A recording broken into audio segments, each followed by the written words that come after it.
तो हेलो, आप सब कैसे हो। आज की वीडियो में मैं आपको बताऊंगा how to prepare for class 11th in class 10th। तो क्लास 11th बहुत इम्पोर्टेंट क्लास होती है फ्रॉम IIT JEE।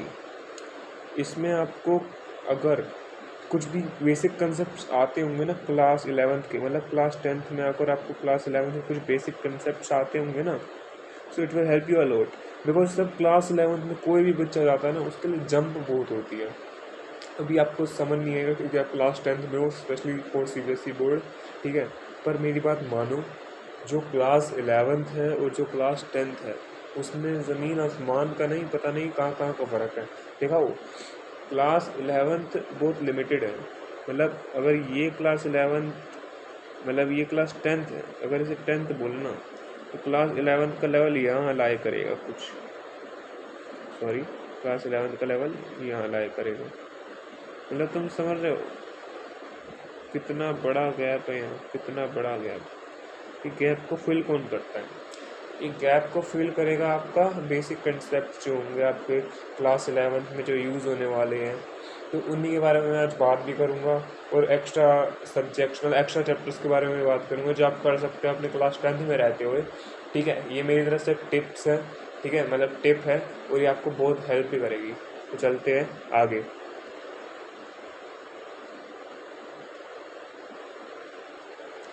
सबसे पहले तो भाई IIT के बारे में जान लो।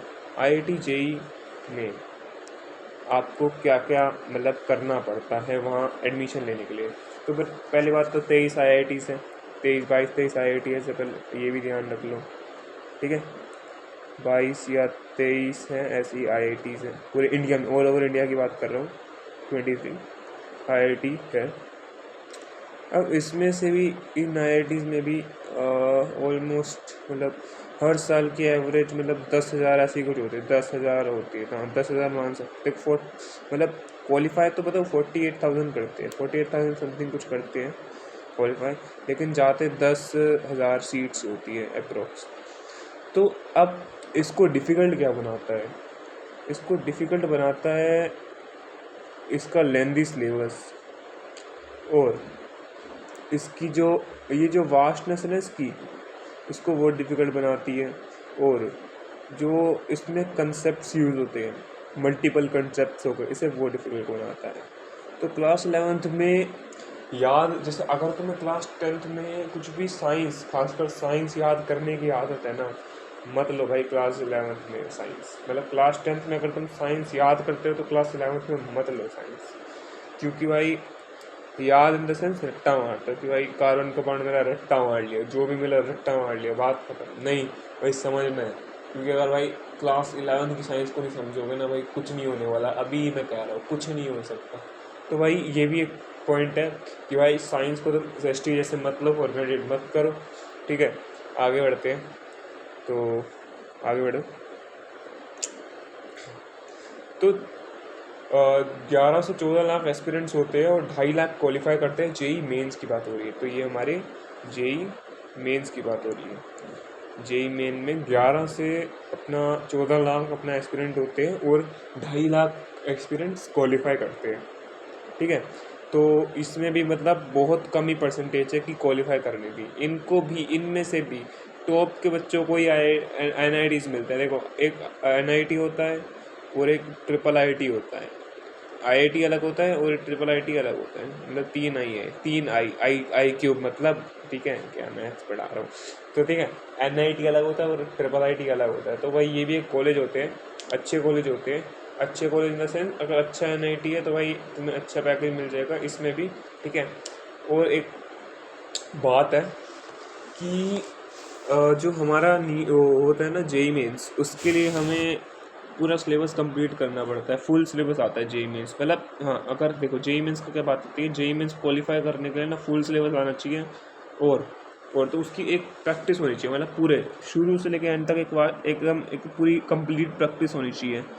बट JEE एडवांस की बात करूँ ना, तो JEE एडवांस में क्या होता है, JEE एडवांस में क्या होता है कि भाई अगर तुम्हें 50% सिलेबस भी आता है ना, 50% की बात कर रहा हूँ मैं, 100 की बात ही नहीं कर रहा।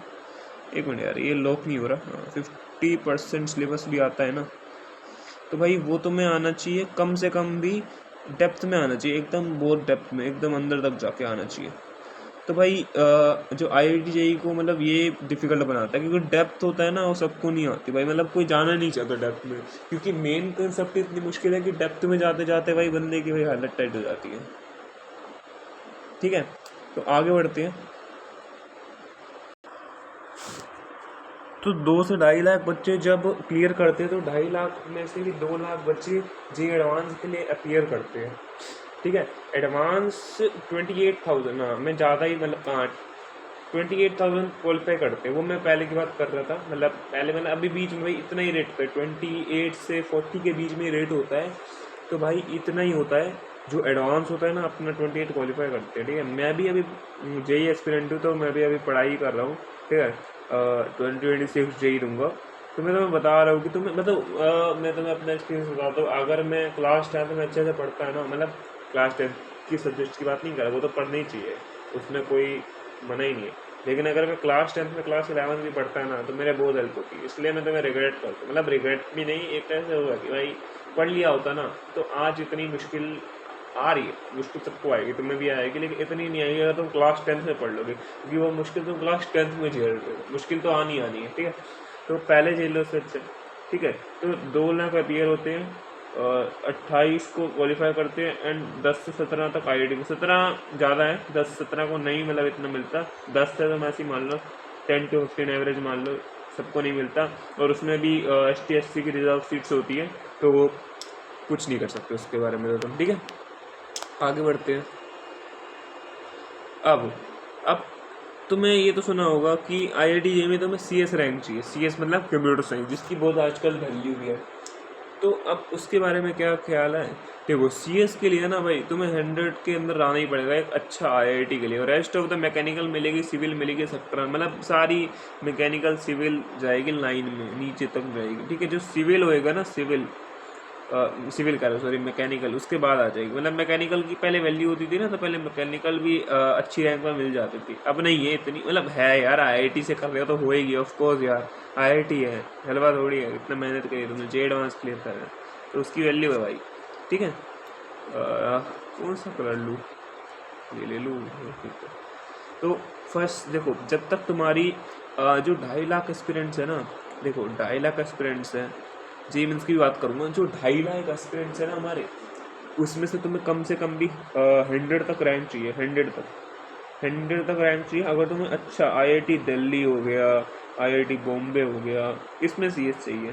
ठीक है, उसके बाद भी तुम्हें CS मिल जाएगी, मैं ये नहीं कह रहा कि तुम्हें 2,000 रुपये CS नहीं मिलेगी, मिलेगी ऑफकोर्स मिलेगी भाई लेकिन वो छोटे IIT में मिलेगी, IIT धनबाद जैसे, उन पे तुम्हें CS आराम से मिल जाएगी ज़्यादा रैंक पे। लेकिन IIT दिल्ली और IIT बॉम्बे का जो नेटवर्क है और उसका जो वैल्यू है ना, वो बहुत ज़्यादा है। ठीक है, खासकर IIT दिल्ली का, IIT बॉम्बे का हाइप बना हुआ है, लेकिन IIT दिल्ली का वो अपना नेटवर्क बहुत ज़्यादा है, अच्छा है, एकदम मस्त, उसमें तुम्हें मतलब प्लेसमेंट की बिल्कुल चिंता भी नहीं करनी होती। और बताओ, अगर तुम IIT में हो ना, तो भाई तुम चिंता मत करो भाई, तुम लाइफ में बहुत अच्छा जाओगे, बहुत अच्छा।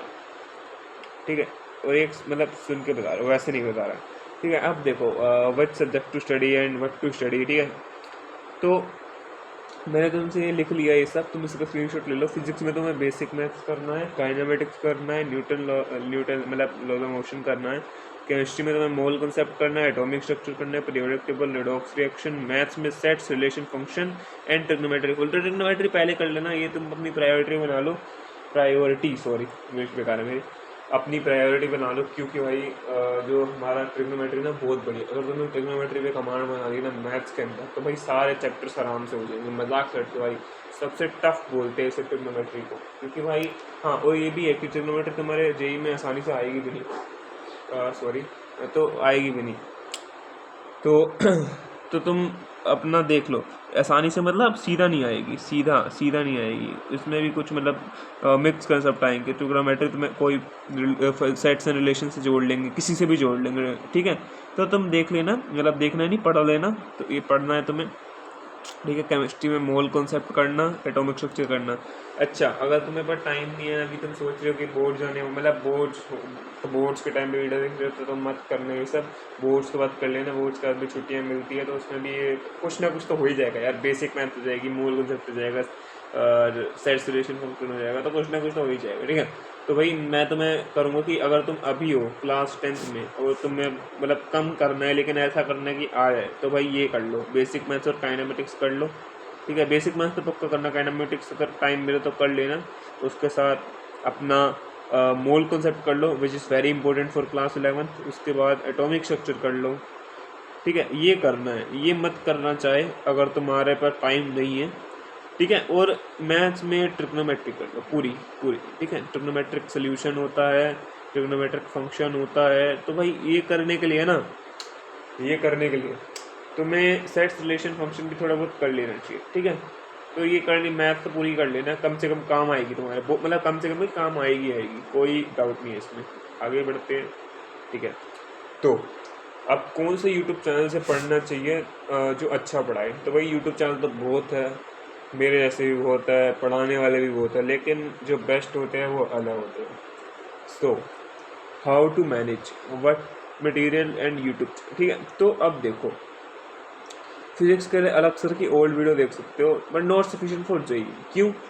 अलग सर अच्छा पढ़ाते हैं। ठीक है, अगर तुम्हें उनसे पढ़ने में मज़ा आ रहा है, कई बच्चे बोलेंगे कमेंट में मेंशन करने वाले कि ये टीचर गोड, वो टीचर गोड, सारे टीचर अच्छे हैं, लेकिन भाई मैं लेवल की बात करूँ कि अलग सर अच्छे हैं, लेकिन जो उनके लेक्चर्स हैं ना वो नॉट सफिशिएंट है। मतलब हाँ, 11th अगर तुम क्लास 11th के लिए पढ़ रहे हो तो सफिशिएंट है, मतलब स्कूल के लिए पढ़ रहे हो, लेकिन जेई के लिए पढ़ रहे हो तो सफिशिएंट नहीं है। इसलिए नहीं है क्योंकि भाई उन्होंने इतने क्वेश्चंस नहीं करवा रखे जितने तुम्हें अर्जुना जेई या अपना लक्ष्य जेई में सर करवाएंगे, या कोई यूट्यूब में तुम्हें वन शॉट दूंगा मैं, वो राजवन सर हो गए, वो पढ़ाएंगे जेई वाला पे, उन्हीं के ही चैनल है भाई। क्योंकि अलग सर भाई मतलब शुरू से पढ़ाते तो कॉन्सेप्ट पे ध्यान देते हैं। ठीक है, मैं नहीं कह रहा कि अलग सर गंदा पढ़ाते हैं, बहुत मस्त पढ़ाते हैं भाई, लेकिन जो उनके लेक्चर्स हैं वो नीट के लिए ज़्यादा रेलिवेंट है, नॉट फॉर जेई। ठीक है, तो राजवंश सर के वन शॉट देखना, 8 घंटे के वन शॉट होते हैं, 7 दिन में देखना। ये 2-2 7 क्यों लिखा, 2-2 घंटे करके 7 दिन में तुम खत्म कर सकते हो। ठीक है, ये नहीं कि एक दिन में 8 घंटा बैठ गए, पागल नहीं हो भाई, सारे ऐसे ही करते हैं। मतलब हाँ, जो लाइव देख रहे हैं वो अलग बात है भाई, उनमें ज़्यादा गट्स, मतलब गट्स की बात नहीं है यार, गट्स तो होते हैं, लेकिन वो भाई एग्ज़ाम का टाइम होता है। ठीक है, मैं तुम्हें लिंक दे दूंगा या तुम देख लेना, राजवंश सर वन शॉट मैं लिंक दे ही दूंगा। ठीक है, केमिस्ट्री पे जेई वाला पंकज सर, भाई केमिस्ट्री तुम जेई वाला पंकज सर से करना, और अगर तुम्हें ज़्यादा है दिक्कत तो वो करना, मतलब जेई वाला पंकज सर से करना, और जो अपनी फिजिकल केमिस्ट्री वो राहुल डूडी सर से करना। मैथ्स के लिए तरुण सर, ठीक है, तरुण सर या अरविंद काली सर। ठीक है, दोनों भाई आई डी दिल्ली से है, मतलब ठीक है, दोनों आई टी है, एकदम मस्त रैंक आई है, एक की 289, एक की भी अच्छी रैंक आई है। तो भाई इनमें तो कोई डाउट नहीं है, मस्त सर है। ठीक है, मैं ये कह रहा हूँ कमेंट में कंपैरिजन मत करना, बहुत करते हैं यार। मैंने टीचर्स की वीडियो बनाई थी क्लास 10th के लिए, भाई इतना करा भाई कंपैरिजन की, भाई तुमने ये टीचर क्यों नहीं, ये अरे भाई गलती हो भाई, गलती हो, अरे भाई जो अच्छा लगेगा वही तो डालूंगा मैं, ये नहीं करेंगे भाई सारे टीचर अच्छे होते हैं, लेकिन भाई जो मुझे अच्छा लगा मैंने वो डाला। अब भाई तुम मेरे पीछे पड़ जाओगे कि भाई ये नहीं डाल, तो मैं क्या करूँ उसमें? ठीक है, तो हरकतें मत करना कमेंट में। आगे बढ़ते हैं, तो डूज एंड डोंट्स की बात करते हैं कि भैया क्या क्या करना चाहिए और क्या क्या नहीं करना चाहिए, क्या करे और क्या नहीं। ठीक है, तो डूज क्वेश्चन करने वाली, देख क्वेश्चंस को ज़्यादा प्रायोरिटाइज करना थ्योरी से, मतलब थ्योरी एक एक्सटेंट तक होती है, क्योंकि थ्योरी करोगे तभी क्वेश्चन होंगे, लेकिन भाई तुम्हें थ्योरी नहीं बढ़ना रखना। आईडी जी थ्योरी से बिल्कुल नहीं होने वाली, बिल्कुल भी नहीं। तुम भाई मैं कहता हूँ माइनस में मार्क्स भी नहीं ला पाओगे, मतलब माइनस में तो आएंगे, मतलब तुम 1 मार्क्स भी नहीं ला पाओगे आईडी जी में, तो तुम थ्योरी करते रहोगे। क्यों? थ्योरी सिर्फ इनऑर्गेनिक केमिस्ट्री के लिए है, वो भी भाई एक एक्सटेंट तक भाई। उसके बाद इनऑर्गेनिक केमिस्ट्री में कहीं कहीं भाई न्यूमेरिकल्स आ जाते हैं, थोड़े बहुत आते हैं, थोड़े बहुत फिजिकल केमिस्ट्री में आते हैं अच्छे खासे ना, थोड़े बहुत आते हैं, एकदम थोड़े बहुत शुरू में भी आ जाते हैं। ठीक है, तो लेकिन उसमें भी तुम्हें चाहिए होता है भाई थोड़ा क्वेश्चन सॉल्विंग करना चाहिए होता है। उल्टा इनऑर्गेनिक में तुम्हें ज़्यादा क्वेश्चन सॉल्विंग चाहिए होती है। क्यों? क्योंकि भाई क्वेश्चन से इतने सारे, मतलब अगर तुम प्रैक्टिस नहीं करोगे ना तो भाई वहाँ जाके तुम ज़ीरो हो जाओगे। रिवीजन कॉन्स्टेंटली करनी चाहिए। ठीक है, रिवीजन करनी है, टाइम वेस्ट की जगह तुम्हें रिवीजन करनी है। और बैड मटेरियल मतलब बिल्कुल नहीं। ठीक है, टाइम वेस्ट यार देखो, टाइम वेस्ट की मैं बात करता हूँ, टाइम वेस्ट कैसे नहीं होगा, डिसिप्लिन से। डिसिप्लिन देखो, डिसिप्लिन कैसे आएगा, डिसिप्लिन के लिए भाई तुम्हें मतलब मैं भाई तुम्हें बोल रहा हूँ कि डिसिप्लिन, लेकिन भाई कभी कभी ऐसा भी दिन आएगा कि तुम डिसिप्लिन नहीं रह पाओगे एक दिन, वो एक दिन को छोड़ दो, ठीक है, चलो मान लिया मैक्सिमम 2 दिन, उसके बाद भाई तुम पूरे हफ्ते अच्छे रहना। ये नहीं है कि भाई तुम 5 दिन पढ़ रहे हो, नहीं 5 करो सॉरी 6 दिन पढ़ रहे हो और 6 दिन नहीं पढ़ रहे और एक दिन पढ़ रहे हो, भाई ये मतलब कुछ नहीं होता, डिसिप्लिन नहीं होता भाई। तुम एक हफ्ते में 1 दिन पढ़ रहे हो तो भाई ये डिसिप्लिन नहीं है तुम्हारा, ठीक है। अगर फिर भी डिसिप्लिन होते हुए ना कभी कभी तुमको मतलब डिसिप्लिन जब बिल्ड करते हैं ना तो थोड़ा टाइम आता है, एक दिन आ जाता है कि भाई नहीं हो रहा मेरे से, तो एक दिन वो छोड़ दो कोई बात नहीं, लेकिन अगले दिन उठो और करो। ये नहीं करा कि भाई पूरा दिन बैठ ही रहो, ठीक है। शॉर्ट नोट्स बनाने का, तो शॉर्ट नोट्स क्या होते हैं, शॉर्ट नोट्स होते हैं कि भाई तुम्हारे मान लो एक 20 पेज का चैप्टर है, क्वेश्चंस को हटा के 20 पेज का चैप्टर है, तुमने जो नोट्स बनाए हैं, अब उसको एक पेज में समराइज़ करो, ठीक है, एक पेज में उसको समराइज़ करो। कैसे समराइज़ करो, जैसे तुमने एक की पॉइंट्स बना दिए, क्लाउड्स बना दिए, ठीक है। अब मान लो अगर तुम्हारा 30 पेज का चैप्टर है, 30 करो सॉरी 30 नहीं, मान लो तुम्हारा 60 पेज का एक चैप्टर है, होते हैं भाई कहीं होते हैं, इतने सारे नहीं होंगे, डरो मत सारे नहीं होंगे, तो उसको तुम 3 पेज में समराइज़ करो, तो यही होता है तुम्हारा शॉर्ट नोट्स, ठीक है। आगे बढ़ते हैं, थैंक्स फॉर वॉचिंग, ठीक है। अब देखो अब कुछ बचा है नहीं, ठीक है, बाकी तो पढ़ना तुम्हारे हाथ में है। अभी क्लास 10 के हाफ ईयरली बनने वाले मेरे ख्याल से, तो भाई स्टार्ट होने वाला है, ठीक है।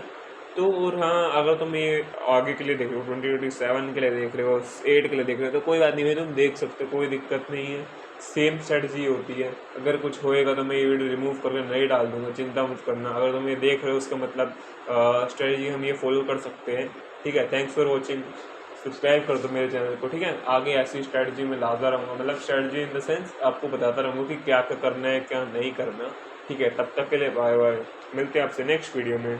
Thanks for watching.